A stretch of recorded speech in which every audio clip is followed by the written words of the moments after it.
পট্টা বিতৰণৰ যিটো কাৰ্যসূচী এই কাৰ্যসূচীত উপস্থিত শ্ৰদ্ধাৰ অসম চৰকাৰৰ মন্ত্ৰী ইউ.জি. ব্ৰহ্ম ডাঙৰীয়া, BTC প্ৰধান প্ৰমোদ বড়ো ডাঙৰীয়া আৰু এই গোটেই আপোনালোকৰ অধিকাৰক লৈ দীঘলীয়া এটা সংগ্ৰাম কৰা নিখিল বড়ো ছাত্ৰ সংগঠনৰ বৰ্তমানৰ সভাপতি দীপেন বড়ো ডাঙৰীয়া,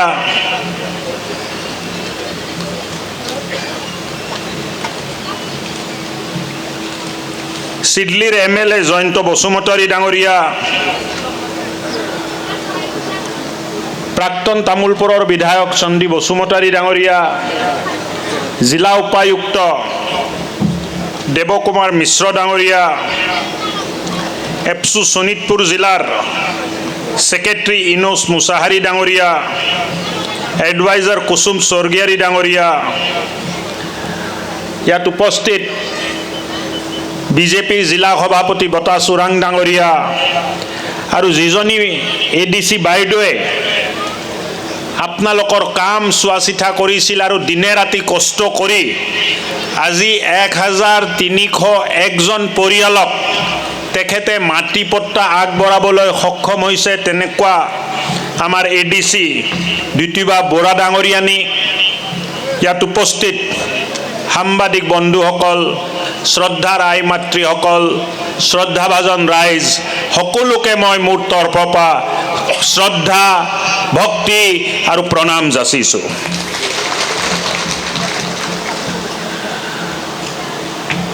আজিৰ দিনটো FRCৰ কাৰণে চিৰস্মৰণীয় দিন হিচাপে ৰৈ যাব। দীঘলীয়া এক সংগ্ৰামৰ পিছত আজি দিন আহিছে যে আজি 1301 জন মানুহক আমি প্ৰায় 14,000 বিঘা মাটিত পট্টা দিয়াৰ কাৰ্যসূচী ৰূপায়ণ কৰিবলৈ সক্ষম হৈছোঁ। এই দিনটো পাবলৈ বহুত ঘাত প্ৰতিঘাত, বহু ধৰণৰ কষ্ট, বাধা পাৰ কৰিব লগা হ'ল। যোৱা চৰকাৰৰ সময়ত দুজনকে WPTC মন্ত্ৰী মই আপোনালোকৰ অঞ্চলত আনিছিলোঁ নে নাই? নকয় এতিয়া, পাহৰিলে। আনিছিলোঁ নে নাই? কাম হৈছিল?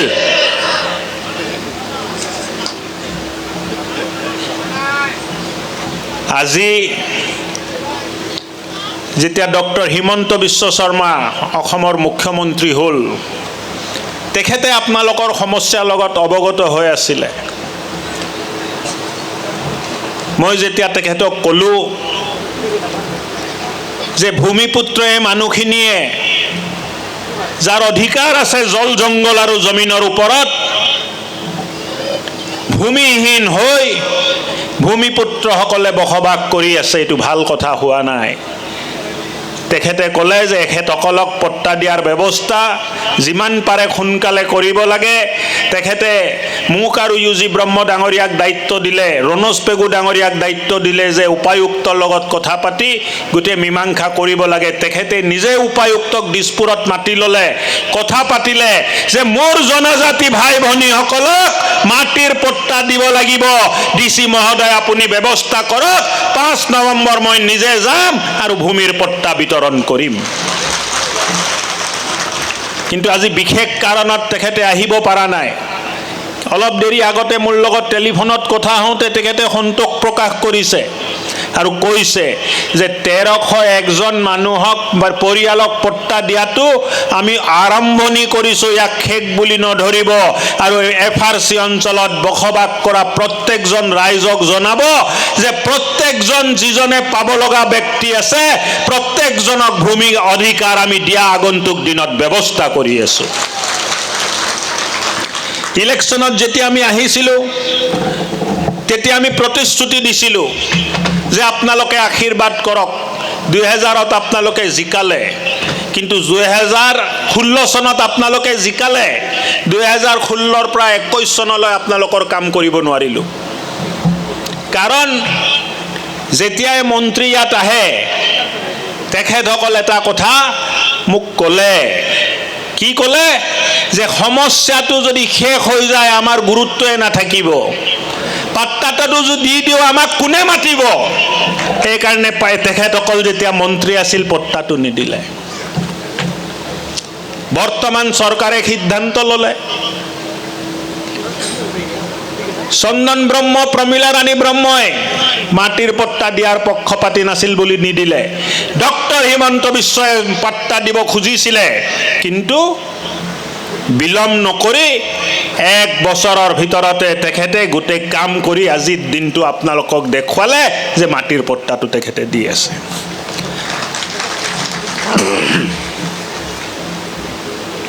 আহা 1 মাহৰ ভিতৰত আৰু এটা পট্টা বিতৰণী অনুষ্ঠান হ'ব। তাতেও মোক মানে এডিচি বাইদেৱে জনোৱা মতে 600-700 জনক মাটিৰ পট্টা আমি দিব পাৰিম। আৰু এই যাত্ৰা চলি থাকিব, শেষ মানুহলৈ এই যাত্ৰা চলি থাকিব। আজি আপোনালোকে জানে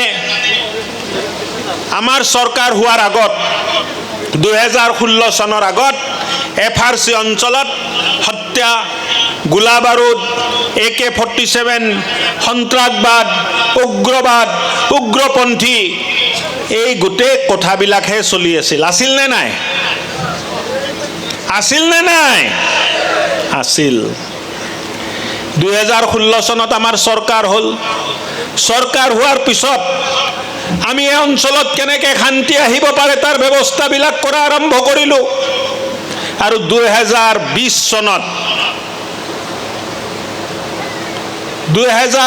চনত শান্তি চুক্তিৰ জৰিয়তে 2020 চনত শান্তি চুক্তিৰ জৰিয়তে এক বৃহৎ অঞ্চলত যিসকল আমাৰ ল'ৰা আৰু ছোৱালী হাতত অস্ত্ৰ লৈ ওলাই গৈছিল তেখেতসকলক ঘূৰাই আনাৰ কাৰণে বড়ো চুক্তি কৰা হ'ল। আৰু তাৰ লগতে গোটেই বড়ো অঞ্চলত, বড়ো মানুহ বসবাস কৰা অঞ্চলত শান্তি আহি গ'ল। প্ৰত্যেকজনে নিজৰ হাতত থকা গ্ৰেনাইট, বন্দুক, AK-47 আৰু যিমান হতিয়াৰ আছিল চৰকাৰৰ তাত চাৰেণ্ডাৰ কৰি দিলে। আৰু শান্তি চুক্তিত স্বাক্ষৰ কৰি এই গোটেই উগ্ৰপন্থীৰ মানে আন্দোলন যিটো আছিল তাৰ পৰা ওলাই আহি দেশৰ মূল খুঁটিত আৰু সমাজৰ মূল খুঁটিৰ লগত আহি গ'ল। শান্তিৰ অবিহনে কোনো প্ৰগতি হ'ব নোৱাৰে। শান্তিৰ অবিহনে কোনো প্ৰগতি হ'ব নোৱাৰে। আৰু শান্তি আনাৰ কাম যদি কোনোবাই কৰিছে দিল্লীত থকা নৰেন্দ্ৰ মোদী চৰকাৰ আৰু দিছপুৰত থকা ডক্টৰ হিমন্ত বিশ্ব শৰ্মা চৰকাৰে বড়ো অঞ্চলত শান্তি আনাৰ কাম কৰিছে। আজি শান্তি হ'ল, লাহে লাহে আমি প্ৰগতিৰ ফালে আগবাঢ়ি যাম। মই ধন্যবাদ দিব খুজিছোঁ বিধায়ক হিচাপে, ঢেকীয়াজুলিৰ সমষ্টিৰ বিধায়ক হিচাপে মই ধন্যবাদ দিব খুজিছোঁ অসমৰ মাননীয় মুখ্যমন্ত্ৰী ডক্টৰ হিমন্ত বিশ্ব শৰ্মাক, যে বছৰ পিছত বছৰ অৱহেলিত হৈ থকা মোৰ সমষ্টিৰ এই অঞ্চলৰ বাসিন্দাসকলক আপুনি যিটো মৰম স্নেহ আৰু সন্মান দিলে ভূমিপট্টা অধিকাৰ দি, তাৰ বাবে আমি আপোনাৰ ওচৰত চিৰজীৱন কৃতজ্ঞ হৈ থাকিম। আপোনাক ধন্যবাদ দিবৰ কাৰণে আমাৰ মুখত আৰু আমাৰ হৃদয়ত কোনো শব্দ নাই যে কোনটো শব্দৰে আপোনাক আমি ধন্যবাদ দিব পাৰিম। আহা দিনবোৰত মাটিৰ পট্টা হোৱাৰ পিছত এই অঞ্চলত ৰাস্তা ঘাট হ'ব, দলং হ'ব, অন্য সুবিধা আপোনালোকক দিব পাৰিম। কিন্তু আজিৰ দিনটো আহিবলৈ বহুত কষ্টৰ মাজত আহিব লগা হ'ল। কিমান বাধা লোকে সৃষ্টি কৰিলে, বিৰোধী পক্ষই সৃষ্টি কৰিলে, দালাল গোষ্ঠীয়ে সৃষ্টি কৰিলে। কিন্তু মই ধন্যবাদ দিছোঁ আপোনালোকক, মই ধন্যবাদ দিছোঁ স্থানীয় প্ৰশাসনক যে আপোনালোকে ভালকে কামটো কৰিলে। আৰু এইবাৰ প্ৰথমবাৰৰ বাবে কোনো দালাল এই পট্টা বিতৰণ কাৰ্যসূচীত সোমাব নোৱাৰিলে। এই এটা আমাৰ উপলব্ধি বুলি আমি ক'ব লাগিব যে কোনেও পট্টাৰ কাৰণে 1 টকাও দিব লগা নহ'ল। এই ব্যাপক ব্যৱস্থা আমি কৰিছোঁ। আৰু তাৰ বাবে মই এপছুকো ধন্যবাদ দিব খুজিছোঁ। এপছুৰ কাৰ্যকৰ্তা, এই অঞ্চলৰ ভাৰতীয় জনতা পাৰ্টিৰ কাৰ্যকৰ্তা দিনে ৰাতি কষ্ট কৰি, দিনে ৰাতি ত্যাগ স্বীকাৰ কৰি কাম কৰিলে। এই আমাৰ জৰীপ কৰিবৰ কাৰণে যিখিনি চাৰ্কিল অফিচাৰৰ মানুহ লাগিছিল, GPS GRS লাগিছিল, ৰ'দত থাকি কষ্ট কৰিলে বা বৰষুণত থাকি কষ্ট কৰিলে, আৰু এই মানে সহজ নেদেখা কামটোকো অন্তত 1300 জন মানুহক পট্টা দিবলৈ তেখেতসকল সক্ষম হ'ল। মই এই অঞ্চলৰ উন্নয়নৰ প্ৰতি বিধায়ক হিচাপে মোৰ দায়বদ্ধতা আছে, ৰাজ্য চৰকাৰৰ দায়বদ্ধতা আছে। আমি সকলোৱে মিলিজুলি থাকিব লাগিব। আমাৰ মাজত ভেদাভেদ সৃষ্টি কৰাৰ বহুতে ষড়যন্ত্ৰ কৰে। আমাৰ লগত থকা মানুহে এই ষড়যন্ত্ৰবোৰ কৰে। কাবাক আদিবাসী বুলি উচতাই দিয়ে, কাবাক বড়ো বুলি উচতাব খোজে, আৰু এটা সংঘাত লগাই দিয়াৰ কাৰণে ষড়যন্ত্ৰ কেতিয়াবা চলি থাকে। যোৱা 2 দিন আগতো এই কথা মোৰ কাণত আহিছে। CID কেছটো হেণ্ড অভাৰ কৰা হৈছে। CIDয়ে তদন্ত কৰি আছে, 2 এজনৰ নাম বাছি ওলাবলৈ তেখেতসকল সক্ষম হৈছে। এনে ষড়যন্ত্ৰ কৰা ব্যক্তিসকলক মই সক্ৰিয় নিদিব খুজিছোঁ এইটো মঞ্চৰ পৰা, যে আমাৰ ভিতৰত থকা ভাতৃত্ববোধক কোনোবাই যদি বিনষ্ট কৰাৰ চেষ্টা কৰে, তেখেতক আমি গণশত্ৰুৰ আখ্যা দিম, আৰু তেখেতৰ এই কৃত্যক কোনো কাৰণত আমি স্বীকাৰ কৰি নল'ম। এই বাণীটো মই এই মঞ্চৰ পৰা আপোনালোকৰ মাধ্যমত দিব খুজিছোঁ। সম উন্নয়নৰ অধিকাৰ সকলৰ আছে।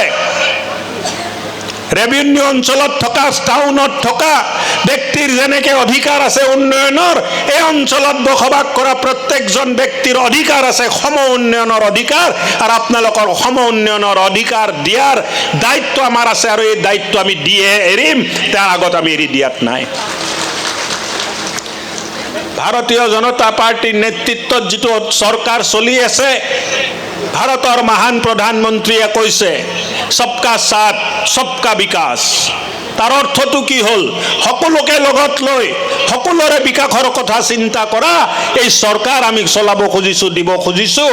সবকা সাথ সবকা বিকাশ এই নীতিৰে আমি আগবাঢ়ি আছোঁ, আৰু মই ভাবোঁ যে অহা দিনবোৰত আৰু কাম আমি কৰিব পাৰিম।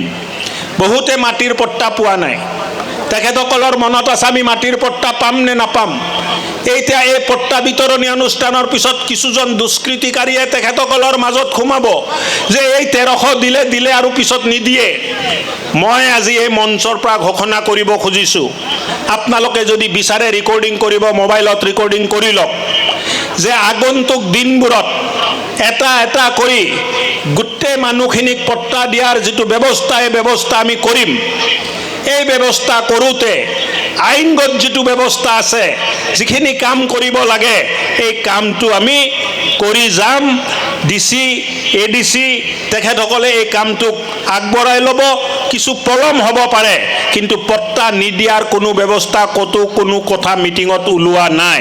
এইকাৰণে কোনোবাই যদি বিভ্ৰান্তি সৃষ্টি কৰাৰ চেষ্টা কৰে যে পট্টা নিদিব, শেষ হৈ গ'ল, অমুক জাগাত দিব, অমুক জাগাত নিদিয়ে, আমচৈত দিব, আমাৰ আমচৈত দিব, কিন্তু দৈমালুত নিদিয়ে, এই কোনো কথাত বিশ্বাস নকৰিব। বিশ্বাস কৰিব যদি লাগে, এজন ব্যক্তিক বিশ্বাস কৰিব, আৰু এইজন ব্যক্তিৰ নাম হ'ল ডক্টৰ হিমন্ত বিশ্ব শৰ্মা, অসমৰ মাননীয় মুখ্যমন্ত্ৰী। কোনো টিভি নিউজক বিশ্বাস নকৰিব, কোনো মানুহে কোৱা কথাক বিশ্বাস নকৰিব। যদি বিশ্বাস কৰিব লাগে, অসমৰ মাননীয় মুখ্যমন্ত্ৰী ডক্টৰ হিমন্ত বিশ্ব শৰ্মাক বিশ্বাস কৰিব। তেখেতে কথা দিছে প্ৰত্যেকজন মানুহক ভূমিহীন ভূমিপুত্ৰক মাটিৰ পট্টা দিয়া হ'ব। বুজি পালে নে নাই? এতিয়া কোনো দালালৰ তাত যোৱা দৰকাৰ নাই। দালালৰ তাত গ'লে পইচা যাব, মাটিৰ পট্টা নাহে। বুজি পালে? পালে নে নাই? বাইদেউহঁত পালে নে নাই? পালে? ঠিক আছে। আজি মনটো ভাল লাগিছে নে নাই? পট্টা যে পাব। কাৰ কাৰ মন ভাল লাগিছে হাত উঠাই দিয়ক। এই বেছিভাগৰে লগা নাই দেখোন, হাতে উঠোৱা নাই। নে বেলেগৰ মানুহ আহিছে ইয়াত?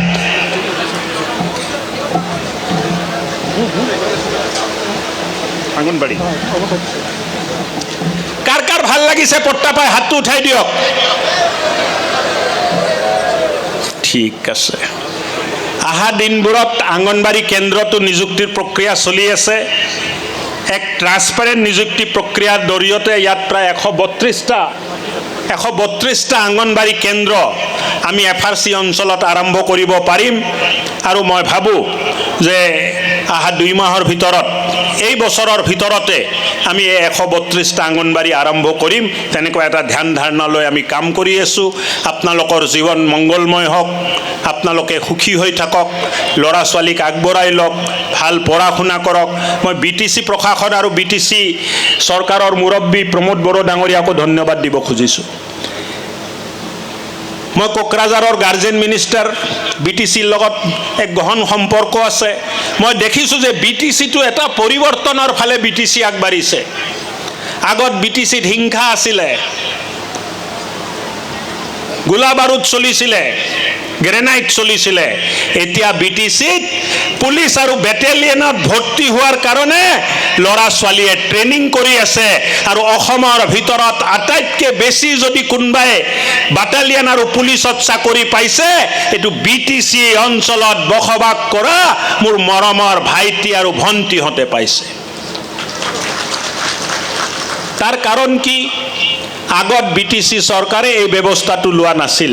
প্ৰমোদ বড়ো BTC প্ৰধান হোৱাৰ পিছত অঞ্চলে অঞ্চলে জিলায় জিলায় ব্লকে ব্লকে তেখেতসকলে ট্ৰেইনিঙৰ ব্যৱস্থা কৰিলে। এক্স আৰ্মিমেন এক্স পুলিচক লৈ এই ট্ৰেইনিঙৰ ব্যৱস্থা কৰিলে আৰু তাৰ কাৰণে প্ৰায় 13% নিযুক্তি BTCৰ পৰা হ'বলৈ সক্ষম হ'ল। আমাৰ অঞ্চলতো তেনেকুৱা এটা ট্ৰেইনিঙৰ ব্যৱস্থা আহা দিনবোৰত আমি কৰিম। আপোনালোকে তাতে সহযোগ কৰিব। বহুতখিনি কাম আমি কৰিব পৰা নাছিলোঁ, কেলে পট্টা নাছিল। এতিয়া পট্টা হোৱাৰ পিছত এই কামবিলাক কৰাত আমাক সুবিধা হ'ব। এই কাম কৰি যাম। দীঘলীয়া বক্তৃতা দিয়াৰ প্ৰয়োজন নাই। কথা কম ক'ব লাগে, কাম বেছি কৰিব লাগে। আৰু মই সদশেষত আজি মন্ত্ৰী হিচাপে মই মঞ্চত উঠা নাই বা ভাষণ দিয়া নাই। আজি মই স্থানীয় জনপ্ৰতিনিধি হিচাপে আপোনালোকৰ সন্মুখত কথাটো ক'লোঁ। মই আজি জিলা প্ৰশাসনে এক ব্যতিক্ৰমী চেষ্টা আৰু চিন্তাৰে তেখেতসকলে গোটেই কামটো কৰিলে। এই 1301জনক পট্টা দিয়াটো ইমান সহজ কাম নাছিলে। বহুত গভৰ্ণমেণ্ট ডিপাৰ্টমেণ্টে বাধা দিয়ে, বহুত NGOয়ে বাধা দিয়ে। প্ৰত্যেকটো বাধাক নেওচি আজি আমি এই পৰ্যায়ত আহিলোঁ যে 1301জনক আমি পট্টা দিবলৈ সক্ষম হ'লোঁ। মই ঢেকীয়াজুলিবাসী ৰাইজৰ হৈ ইয়াৰ স্থানীয় প্ৰতিনিধি হিচাপে জিলা উপায়ুক্ত আৰু আমাৰ ADC দ্বিতীবা বৰা এই দুইজনীক ধন্যবাদ দিব খুজিছোঁ আৰু মোৰ তৰফৰ পৰা এটা অৰণাইৰে তেখেতসকলক মই আদৰিব খুজিছোঁ যে বহুত ভাল কাম কৰিলে। মই সমষ্টিবাসী ৰাইজৰ হৈ তেখেতক ধন্যবাদ দিব খুজিছোঁ।